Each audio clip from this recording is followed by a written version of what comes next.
Listen, you talk about your past traumatic suffering, your bad parents, bad neighbors, all the bullying. But where are all the abusers?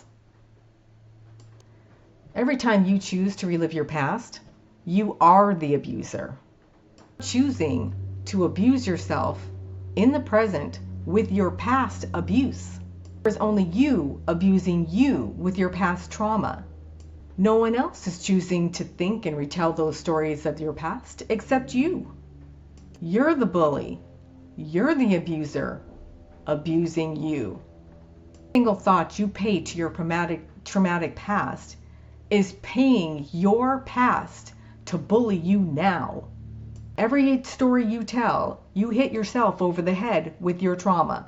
You go deep into the most sacred parts of yourself and steal, desecrate, torture, and lie to yourself about a past that's not happening right now. These thoughts are straight from the Book of Blame. You are already conscious. You are already at peace.